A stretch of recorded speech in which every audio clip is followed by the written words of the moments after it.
habiéndonos contado tus dos principios o frentes éticos que crees que hay que debatir, ¿cómo crees que está siendo la respuesta que está dando el magisterio católico a la inteligencia artificial, que lleva ya un par de años, por lo menos, incluso antes del Papa León XIV, ¿no? El Papa Francisco se había empezado a pronunciar sobre la inteligencia artificial como un desafío contemporáneo. Y ahora tenemos, por supuesto, la encíclica recientemente publicada, Magnifica Humanitas, y también un documento anterior de principios de este año, creo que es Antiqua et Nova, que del año pasado, ¿no? Que también habla sobre eso, aparte de un sinnúmero de alocuciones, de discursos que ha dado tanto este Papa como el anterior en diferentes foros, ya tratando sobre la inteligencia artificial, ¿no? ¿Cómo lo ves tú como una persona que se ha dedicado y que le ha dado vueltas a los problemas éticos que entraña? Sí, yo creo que los dos principales documentos de referencia son estos dos, ¿no? Los que ha citado, Magnifica Humanitas y Antiqua et Nova. Pero bueno, la Conferencia Episcopal Latinoamericana, por ejemplo, sacó un libro muy extenso yo no me lo he leído, pero vi el índice, vi el planteamiento y me pareció que estaba muy bien planteado. Y bueno, yo aquí vería un primer motivo de dificultad, que es la proliferación de documentos, el exceso de literatura, ¿no? Pero bueno, no entremos en eso porque está ahí, pero está en muchos otros ámbitos, ¿no? Esto que voy a decir puede ser una crítica, pero tampoco pienso que lo sea, ¿no? Este magisterio llega cuando se ha escrito ya muchísimo sobre el tema. Y además, no solo desde el punto de vista católico o teológico, sino desde la filosofía secular, desde filósofos ateos también, o que no tienen ninguna simpatía por el cristianismo, ¿no? Y también de filósofos cristianos o católicos, ¿no? Se ha escrito ya muchísimo. Y diría, además, muy bien escrito. Pues hay muchísimas cosas muy buenas, ¿no? que se han escrito. Ha habido a esa explosión con la que hemos empezado esta conversación, ¿no? De hace 3 o 4 años de la inteligencia artificial, pues ha habido pues también una respuesta desde los ámbitos académicos, también de dar respuesta a esto, ¿no? En España, por ejemplo, ha nacido la Red Española de Filosofía de la Inteligencia Artificial, por ejemplo, ¿no? De la que soy miembro. Y bueno, y las cátedras de filosofía, bueno.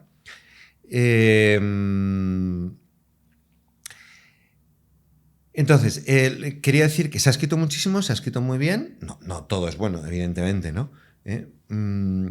Pero ha habido un interés muy grande para dar respuesta a los principios morales, o principios más bien inmorales, que han gobernado parte del desarrollo y despliegue de la inteligencia artificial, como es el despreciar a las personas, el poner en abierto un sistema conversacional sin hacerse en absoluto responsable, o sea, una versión beta para miles de millones de personas, sin preocuparse de, bueno, ¿y cuál va a ser el efecto de esto? ¿No? Y entonces, pues ha habido mucha respuesta, ¿no? Sí, sí. Y entonces, en ese sentido, creo que se puede hablar de un magisterio invertido. O sea, este magisterio creo que hace bien en aprender de lo dicho por otros. No venir aquí a pontificar, aunque está pontificando porque es el pontífice, sí, ¿no? El que se hace con la autoría, que no significa que la haya escrito, evidentemente no la ha escrito él de su puño y letra, ¿no? Pero pues habrá dado directrices y temas de los que quiere que se traten y ideas fundamentales, y entonces lo asume y por lo tanto es autor del texto, pero es un autor que ha querido aprender de lo dicho por otros. Y en particular, como sé, aunque no lo he leído, que la primera parte de la encíclica es un compendio de la doctrina social de la Iglesia. Lo digo yo, sí, lo tenemos aquí además. Recogiendo el magisterio precedente, ¿no? Pero no solo aprende, no es un poco como endogámico o de coto cerrado, ¿no? Sí, es un problema tan novedoso que... Entonces, ¿llega tarde el magisterio? Bueno, yo creo que llega cuando tiene que llegar. Sí, ¿no? En ese sentido no me preocupa, ¿no? Que no sea el primero en decir muchas cosas y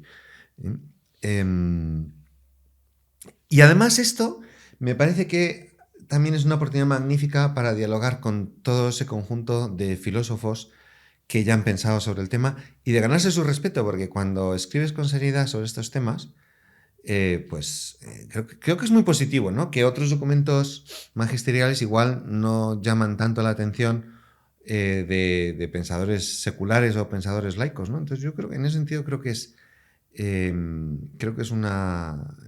tiene ese punto de interés, ¿no? Me gustaría resaltarlo, ¿no? Pero claro, también al ser un magisterio invertido, como digo, yo tampoco espero que diga nada muy original. Es que no, y no creo que sea su misión, ¿no? Ni su ambición el decir algo que nadie haya dicho antes. Creo que, en cambio, creo que sí tiene un poco como la misión, ¿no? Una misión de discernimiento, o sea, de separar, de poner orden, de poner énfasis en algunas ideas clave, ¿no? Por ejemplo, algo de lo que ya hemos hablado antes, ¿no? El tema de la singularidad de cada persona, irrepetible, y que por lo tanto cada persona que no puede ser tratada solamente como diga un algoritmo, o sea, bajo el aspecto del pensamiento abstracto o de miembro de una clase, en el fondo, o de caso de una regla o ejemplar de una regla, ¿no? Entonces me parece que eso es un aspecto bueno, que sé que está contenido en la encíclica, ¿no? Esa, digamos, evitar la posible deshumanización, bueno, posible y que ha ocurrido en algunos ámbitos, ¿no? De la inteligencia artificial cuando cuando adquiere un papel tan preponderante en la sociedad, en las relaciones humanas, ¿no? Yo creo que hay otro aspecto también muy importante, que es el llamamiento, que lo seguirá quien quiera, ¿no? Pero el llamamiento a que la inteligencia artificial, en el fondo, como cualquier tecnología, que sea un instrumento de servicio y no de dominio. Porque evidentemente la tentación de usarlo como instrumento de dominio pues está ahí, ¿no? A mí hay un autor que me gusta mucho, que es C.S. Lewis, o C.S. Lewis, como dicen en España se suele decir muy a menudo, ¿no? Que tiene un libro escrito en 1943, en plena Segunda Guerra Mundial, cuando la inteligencia artificial que había eran las máquinas computacionales para descifrar los códigos enemigos, ¿no? Ese libro es La abolición del hombre, y es un libro increíblemente profético. A mí me parece un libro maravilloso. Y en ese libro hay una frase que voy a leer, la tengo aquí, ¿no? Dice: lo que llamamos el poder del hombre sobre la naturaleza se revela como un poder ejercido por algunos hombres sobre otros con la naturaleza como instrumento. A mí esta frase me impacta mucho porque es de alguna manera una desmitificación o una desromantización de la ciencia y de la ingeniería.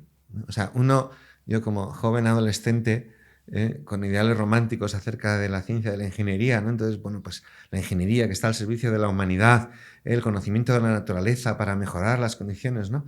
Y en realidad, pues es que me parece que es una frase que está muy bien vista, ¿no? O sea, el poder del hombre sobre la naturaleza, al final, porque claro, eso te da a ti un poder en particular que ejerces al final sobre otros.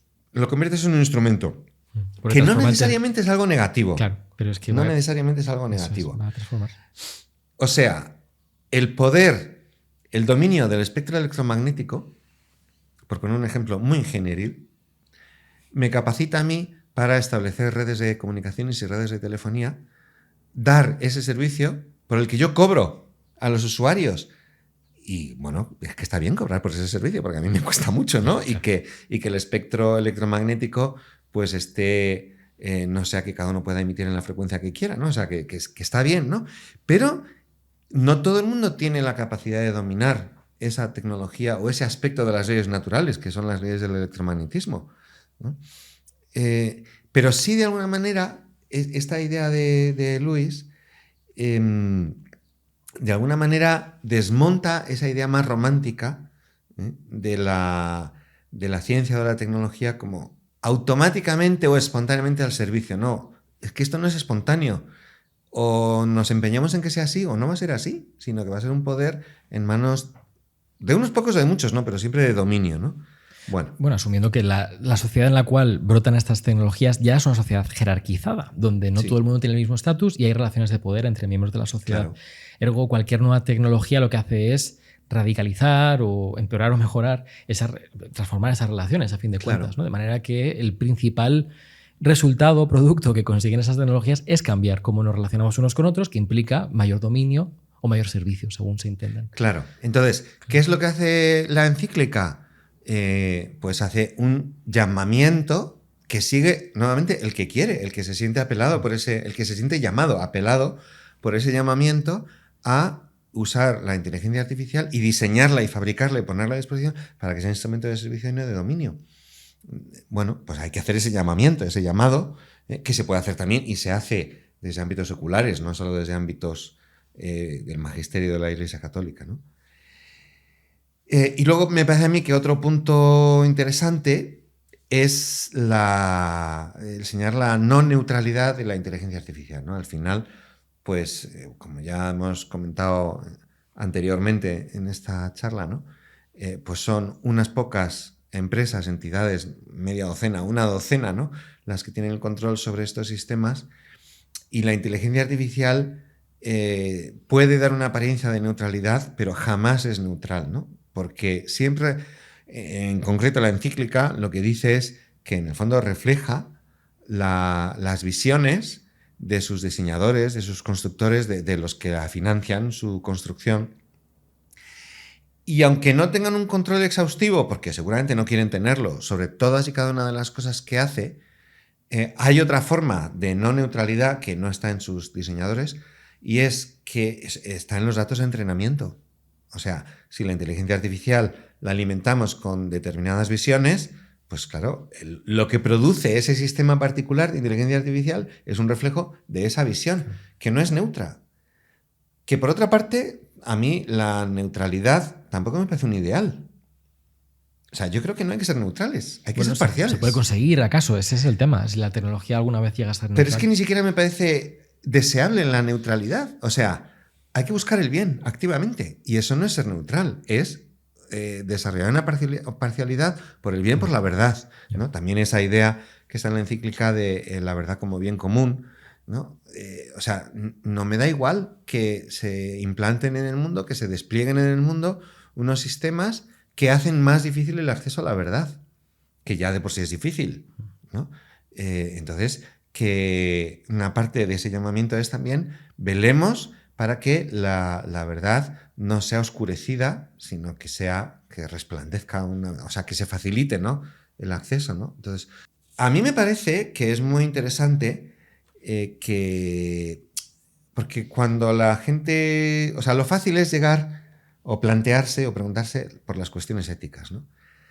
Pero a mí me parece que la ética depende de una visión antropológica, ¿no? ¿Qué es lo que entiendes tú por el ser humano y por la dignidad humana? Y dar el salto demasiado rápidamente a las cuestiones éticas, no. Cuidado. Que, por cierto, que esto es una idea que también dice mucho un profesor de filosofía que está también metiéndose ahora en cuestiones de filosofía de la inteligencia artificial, que es Alfredo Marcos, que está en la Universidad de Valladolid. Esto también se lo he oído decir a él. O sea, no tengamos demasiada prisa en llegar a las cuestiones éticas. Primero vamos a hablar de las cuestiones antropológicas, ¿no? Y a mí me parece que desde luego el Antiquat Nova lo hace así, es a mí lo que me llamó la atención positivamente, en concreto el alertar sobre una visión funcionalista de la inteligencia, entender la inteligencia como la capacidad de resolver problemas o de ejercer determinadas funciones, ¿no? Cosa que muchísima gente no dice. O sea, lo tienen asumido, que la inteligencia es eso, la inteligencia humana es eso, a la gente se le contrata por eso en las empresas, y como eso es lo que la inteligencia artificial puede hacer, pues por eso las personas son prescindibles, ¿no? Entonces, a mí me parece que poner el énfasis sobre ese punto también me parece muy valioso. Que es el corazón de lo que ha dicho el Papa León XIV. En Magnifica Humanitas, por ejemplo, esa es la idea, ¿no? ¿Qué va a decir? Pues va a decir que la humanidad compartida tiene una dignidad intrínseca, que es el mensaje que repito una otra vez, ¿no? Sí. Y que no se puede sacrificar a fines utilitaristas, no se puede poner por debajo de, no sé, maximizar la eficiencia económica y cosas de estas, ¿no? Eso es un momento clave. Pero claro, más allá de eso, evidentemente el Vaticano pues tiene que incidir sobre esas ideas concretamente, ¿no? La defensa del ser humano. Y perdona, y también en ese sentido, la inteligencia artificial generativa tiene un peligro particular que es la antropomorfización. Sí. ¿No? Que yo te diría está en toda la tecnología. O sea, el microondas tiene un cierto grado de antropomorfización porque obedece a un diseño humano. Alguien ha pensado, o sea, cuando te estás comunicando con el microondas, te estás comunicando con el diseñador, con el fabricante. O sea, hay un cierto grado, ¿no? Pero claro, yo estoy delante del microondas y no me planteo si el microondas tiene derechos o no, o cosas por el estilo, ¿no? O si me tiene que dar mucha pena cuando está viejo y lo llevo al punto limpio, ¿no? No me preocupa eso, ¿no? Porque esa relación, esa plasmación de lo humano en el artefacto, pues es leve y es muy visible, sobre todo es muy visible, no hay engaño, ¿no? Pero con la inteligencia artificial generativa, la posibilidad de engaño pues se ha desarrollado muchísimo. Y con la posibilidad del engaño viene la tentación del engaño, ¿no? Como puedo hacerlo, entonces voy a hacerlo, ¿no? Entonces ahí el llamado, nuevamente, la apelación a cuidado con esto, no engañemos a la gente, porque realmente los agentes conversacionales, claro, fingen, ¿no? O sea, la otra cara de la moneda de la comunicación oral, la desaparición del prompt engineering, ¿no? Esa auge y caída del prompt engineering, ¿no? De la especialización en saber preguntar a la inteligencia artificial. Y entonces ahora te puedes dirigir a la inteligencia artificial de cualquier manera, de manera académica, de manera coloquial, ¿no? De manera respetuosa, de manera agresiva, da igual porque es capaz de moverse en todos esos registros. Claro, tiene el peligro de cada vez la distinción aparente con la comunicación humana se difumina. Si te ha gustado este corto, puedes ver la conversación completa a través del enlace en pantalla. Para apoyar mi trabajo, suscríbete a patreon.com/laencrucijada, donde disfrutarás de acceso anticipado y sin anuncios a todos los episodios del podcast, además de una biblioteca de cursos de filosofía y literatura exclusivos para miembros. Muchas gracias por seguirnos.